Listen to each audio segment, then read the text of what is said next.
Ladies and gentlemen, welcome back to another edition of Dark Powerrr, where we talk about everything that happens on AEW Dark, AEW Elevation, and of course, NWA Powerrr. Now, this week we have a episode of Power Surge instead of our normal episode of Powerrr. We know we had our season finale last week, but just as there is a little bit of lack of material on the NWA side, there is a wealth of material on the AEW side because we have a Dark and Elevation that are taped in front of fans, and my goodness, does it sound amazing. We are coming out of the Double or Nothing weekend, and I gotta say, I love the pay-per-view. Wasn't that big of a fan of the Cody Rhodes Go-Go match, but overall love the pay-per-view, loved having people back. And you can really feel it. You feel it here on Dark and on Elevation because these were the first shows that those fans fully were able to come back to. We know we've had them for some time on Dynamite, but this was kind of a bigger feel because there was a larger capacity for Dark and Elevation because of everything that was happening with opening up Daly's Place, but also these fans are here. They know they have a pay-per-view in the next 48 hours. They are amped up. They are ready to go. And so let's get straight into it. But right before we do, guys, remember to hit that like button, comment, share, subscribe if you haven't already. And if you are subscribed, make sure you hit the bell for notifications. It allows us to do what we do. And what we do is what we do for you. So let's get to it. On Elevation, there were a couple things that stood out to me. I liked how Elevation started with that Thunder Rosa promo. She is clearly saying everything that's going on between her and Britt Baker is not done. And now that Britt Baker has that title, well, that just puts another target on Britt Baker's back when it comes to Thunder Rosa. So we'll see how this plays out. But tonight we know we're going to have Thunder Rosa in a match. Also, I loved the Jungle Boy and Christian promo. This was done in an empty arena. So I'm not sure when it might have happened. It might have even happened before Double or Nothing, considering obviously they know how the Battle Royal is going to go. But in our chats, I predicted a Jungle Boy win. I said either Jungle Boy or Christian, and I was very happy to see Jungle Boy get the win. I want, in a perfect world, if I was booking this, I would want Jungle Boy to beat Kenny's kind of summerish feud, so to speak, and then build towards Christian versus Omega at All Out. I think that Jungle Boy is clearly over as a star. We're going to be talking about that a lot today. And one thing that I like is the knowledge that they, months ago they said, they were asked, what is going on with Jungle Boy? And Tony Khan said, we're waiting for fans. Jungle Boy is so over, and Jungle Boy needs a big signature win, but we know that it needs to happen with fans to get that pure reaction. And they got that on Sunday at Double or Nothing. But they're going to get it again, twice, in this one episode of Dark Powerrr. But let's get to it. So we have a match with Varsity Blondes versus Chaos Project. I like this one. Keeping Varsity Blondes looking strong and a good tag match. So they gave them time. That was something else that was really nice about this episode of Elevation and on Dark. They reduced the number of people involved. They reduced the number of matches, but they gave matches more time as a result.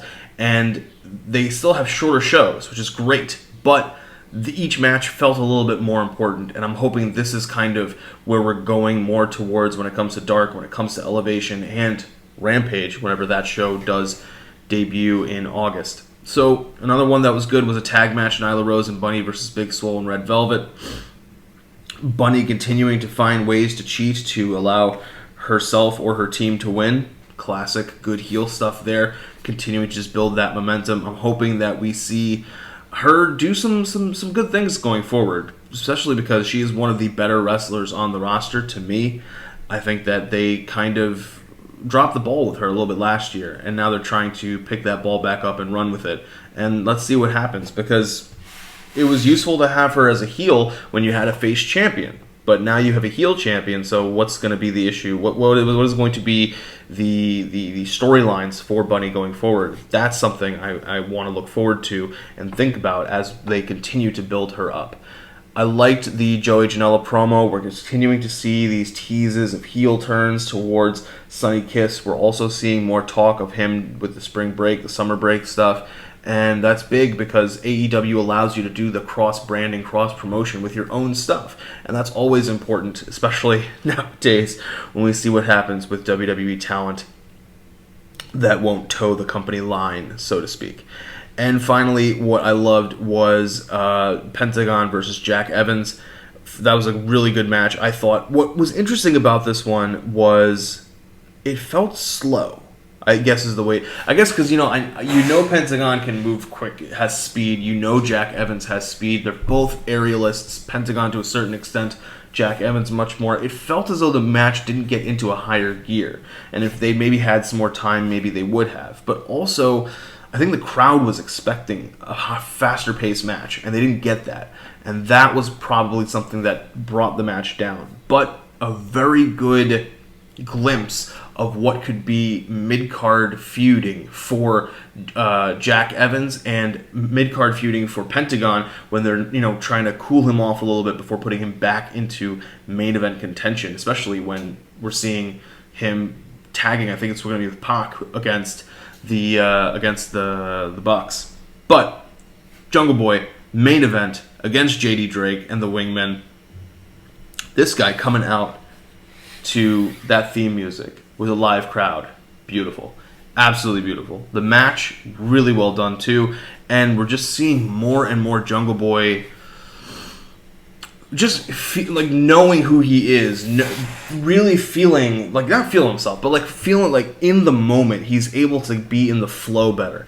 And it really brings me back to what he was saying in that promo video before the Battle Royale a couple weeks ago, where he said last year he wasn't ready to be world champion. He wasn't ready to be in that position. He needed more time to develop, but here he is, and he really is. I think there are a lot of people who have benefited from the pandemic, and Jungle Boy is absolutely one of them for the future.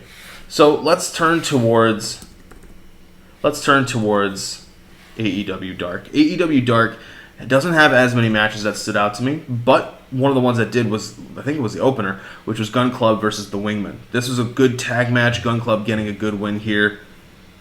And we're continuing to build them up. I want to see them go up against the Bucks at some point, and the Bucks just demolish them and just do it, because they are a team that are well developed or well situated to being that foil for the Bucks. Just a team that the Bucks can beat up and destroy and add to that reputation of being assholes. That's good for the Bucks. That's good for Gun Club. That's good for AEW.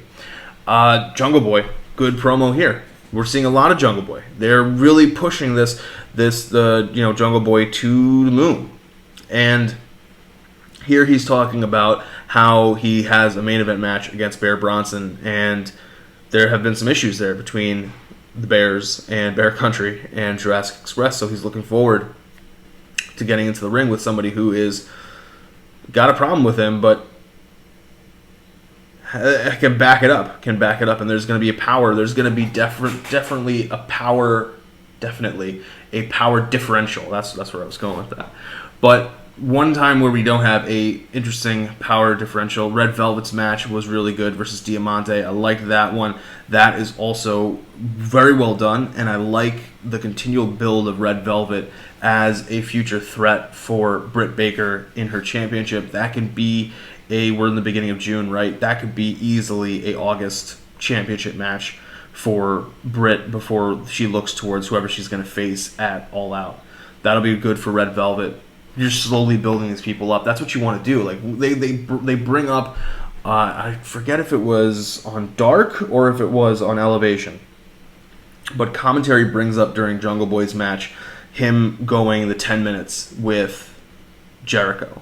Those are the matches that you need to do. You set the groundwork now for what you want to have happen in the future. People don't always see that. They don't necessarily see the mist the forest for the trees or whatever the hell that saying is.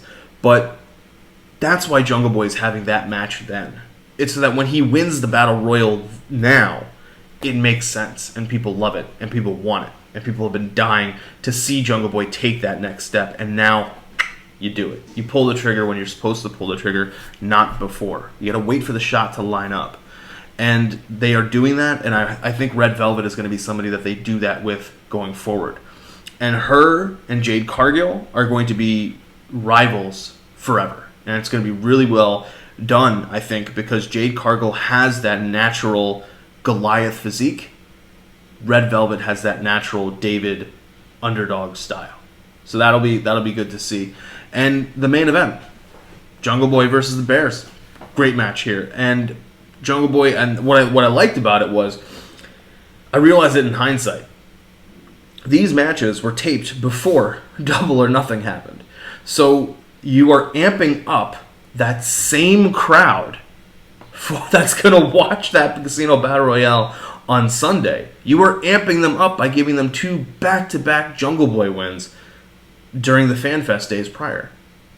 That's well done. That's smart. You are, yes, in a sense, you're kind of leading them on, making them think, oh wow, maybe Jungle Boy's going to win. But also, you are leading them on and making them think, wow, Jungle Boy's going to win. Sometimes when something's telegraphed, it doesn't necessarily mean it's bad. It just means that it's telegraphed. People can pick up on it and they can be like, wow, this was well done, because they feel part of it.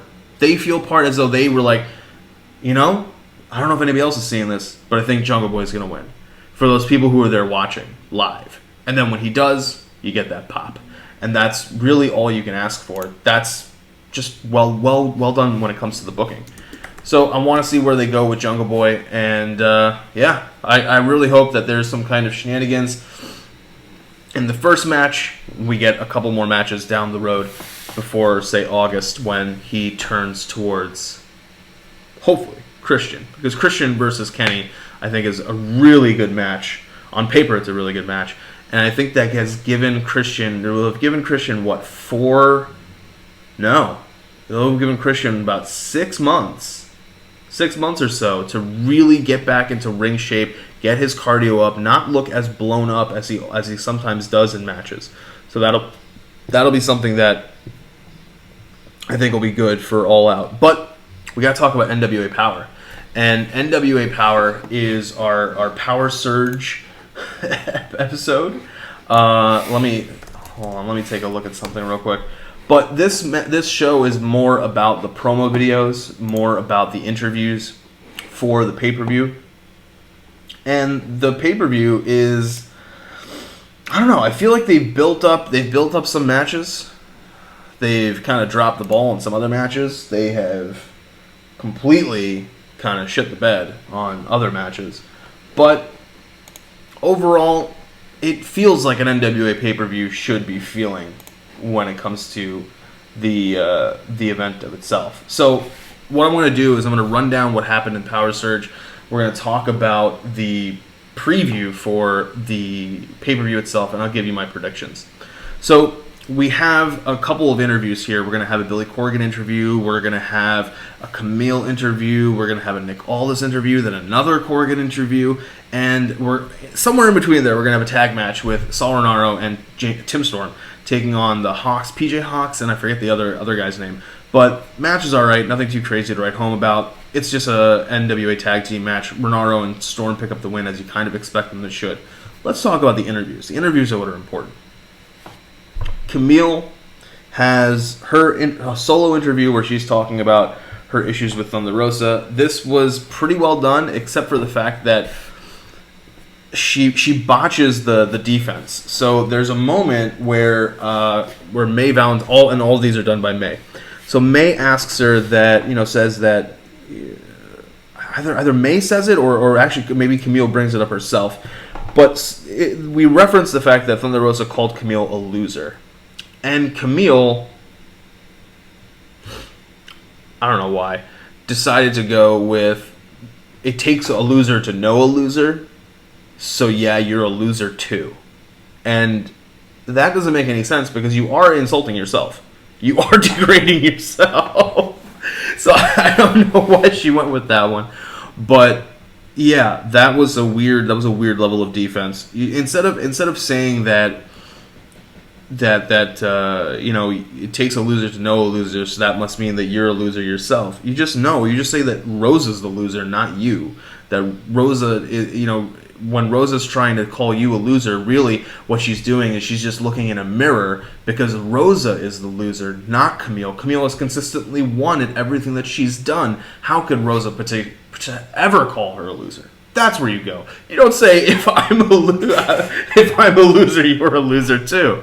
That just doesn't make any sense. But whatever.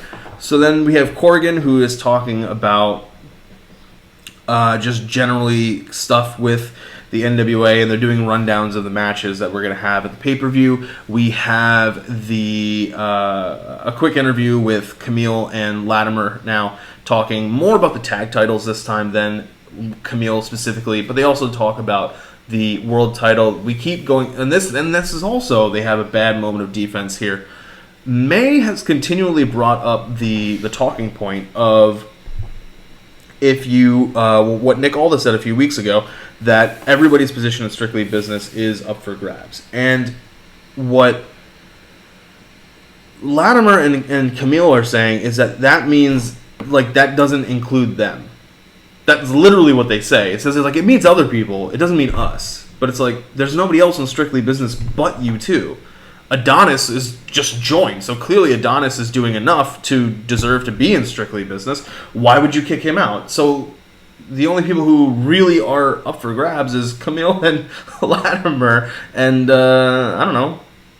You're saying it applies to everybody else but you.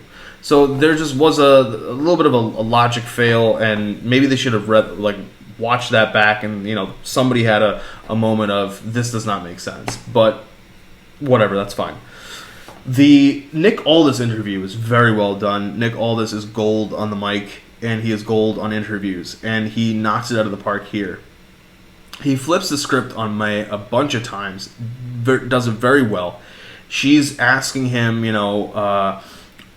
how does it feel to you did this to Trevor Murdoch? And he's like, I didn't do anything to Trevor Murdoch. I gave Trevor Murdoch a choice. Trevor Murdoch made the choice, and then Trevor Murdoch failed. That's not my fault. That's Trevor Murdoch's fault. And very well done. It just, because when you see somebody who does that very well, the interviews, because the goal of the job of a heel when they're on an interview is to flip the script against the interviewer, make the interviewer look dumb and you look smart. A lot of times people do that just by insulting the interviewer, which doesn't always work. What you want to do is you want to outsmart them. You want to take their words, twist it, use it against them, and then everybody's like, well, yeah, but the heel is right, of course. And either that's going to infuriate them more, that the heel is right or coming across as right, or they're going to be like, wow, maybe I should be supporting this person instead. And then the babyface, that puts more pressure on the babyface to perform. Okay. So when you have Camille and Latimer kind of dropping the ball, so to speak, or doing things that take you out of the moment, and then you see Aldous just doing it so well, it's a bad comparison against each other. And finally, we have a Billy Corgan interview where Corgan again kind of talks about the pay-per-view and kind of explains, in a sense, why his hand was forced when it comes to the pay-per-view matches and keeping some of those matches around. So, speaking of those matches, let us run down this card, and I'll give you my predictions for what I think is going to happen. So, we have a 4-way tag team match. Saul Renaro teaming with Sam Rudo against Marsh Rocket and Slice Boogie, Bestia 666 and Mecha Wolf, and The End, Odinson and Pero. I think The End, Odinson and Pero are going to pick up the win. They're the only real team that are here out of these groups. The other team that I could potentially see winning is Marsh Rocket and Slice Boogie, but Renaro and Rudo seem to be... Renaro seems to be paired more with Tim Storm. Why give them a win on pay-per-view? And Bestia 666 and Mecha Wolf aren't really NWA people. Like, they're being brought in for this match, so I don't know if they're going to necessarily get... There's no reason for NWA to give them a win. We have a singles match, Fred Rosser versus JTG. This is a really cool match. I like the idea of this, and I'm looking forward to seeing this one. I'm going to give the win to Fred Rosser just due to the relationship that NWA has with New Japan, but this is a match I can see going either way just because of JTG's connection to the fans and the fans that know him and may even be tuning in to watch this for him. We have a NWA television title match, The Pope versus Tyrus. This one is... This one's a little tough to call. I kind of want to go with Pope. building up that string of title defenses. But I can also see them pulling the gun and transferring that belt to Tyrus. However, I think because our main event is going to end a certain way, I'm sticking with the Pope, retaining the belt and getting another win as he gets towards that lucky 7 retains so he can challenge for the world title. I'm going to skip this next one because it annoys the shit out of me. But we're going to go to this World Tag Team title match. We have Aaron Stevens and Jared Kratos versus Adonis and Tom Latimer and the War Kings. Now, there was some shenanigans in how the War Kings lost their title match at the last episode of Powerrrr last week. And that's one of the things that Corgan is talking about and addressing during those interviews. So he has this into a triple threat.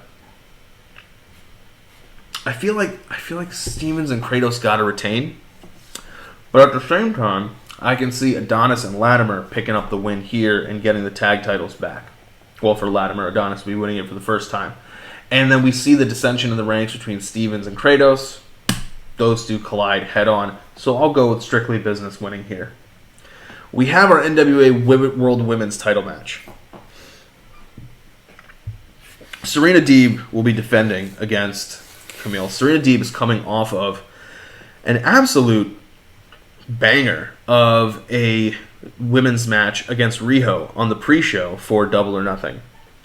But I think that was her last successful title defense. I think Camille takes it here because Serena Deeb, while there is the Forbidden Door and all that kind of stuff that's going on, Serena Deeb is truly signed to AEW.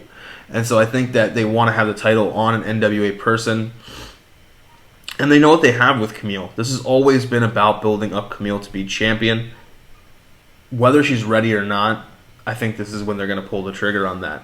And then I'll talk about this tag team match, even though it annoys the shit out of me. Melina and Thunder Rosa versus Kylie Rae and Taryn Terrell. All right, let me just get this out of the way. I love Thunder Rosa. I love Kylie Rae. I've seen both of them live. The best women's match I ever saw live. Continually say this. Thunder Rosa, Jordan Grace at Freelance. Now, Thunder Rosa was supposed to face Kylie Rae at Warrior Wrestling Stadium Series on June 5th. On June 5th. This is June 6th. On June 5th.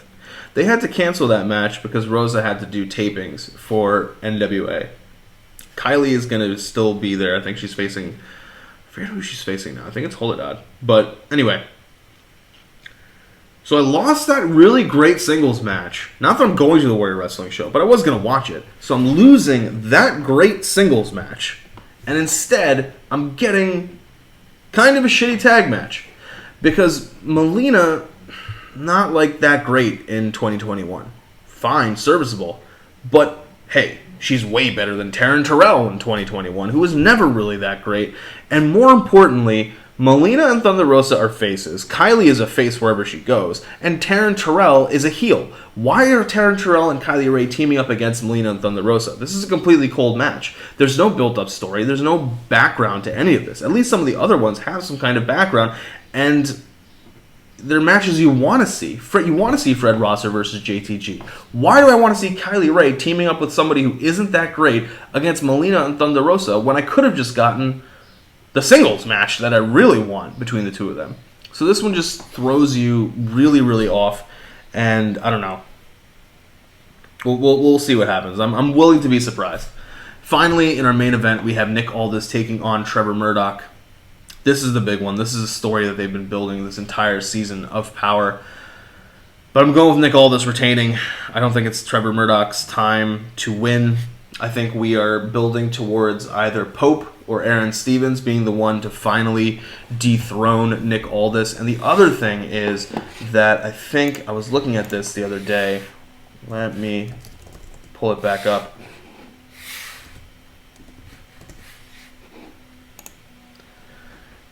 Aldous is really, really close to passing another person when it comes to longest individual reign. So, if I remember right, what I was looking at. Yeah, so Luthez had a reign that was 1,079 days. And if I remember right, Nick Aldous is currently at, what, 948. So if Aldous holds it for about another, 130 or so days, so another 4 or 5 months, he will have passed Lou Thesz, one of Lou Thesz's single reigns. That's really incredible. I hope that that's really where they go with this, because that would lead them to having a match somewhere around November, December for the title. That's when he can drop the title. The new champion can start the new year as a face champion. I think that's when you have Aaron Stevens or Pope, depending, whoever you want to go with, be the person to dethrone Aldous. Personally, I would go with Aaron Stevens because Pope is going to hit that 7 defenses very soon. And that's a great bridge feud for Aldous to go from Murdoch to Pope to eventually Aaron Stevens. That'll be something that's really interesting. So guys, if you agree with these predictions, if you don't agree with these predictions, let me know in the comments. I will catch you guys for a special edition of Dark Powerrr, where we're going to be doing the review, the roundtable for the When Our Shadows Fall pay-per-view. I'm not sure who's going to be on it with me. We will see. But it might just be a solo. It might just be me talking to you guys as we always do on Dark Powerrr. But you can always catch me talking with somebody else for sure, guaranteed, with the three-time baby-making champ Ness on Fusion of Honor, where we talk about MLW Fusion and Ring of Honor. We are a little bit behind. I was out in Tampa for a wedding 2 weeks ago, then he was out in Orlando for a vacation, so we're getting back on track for you guys. But until next time, take care of yourselves, take care of each other.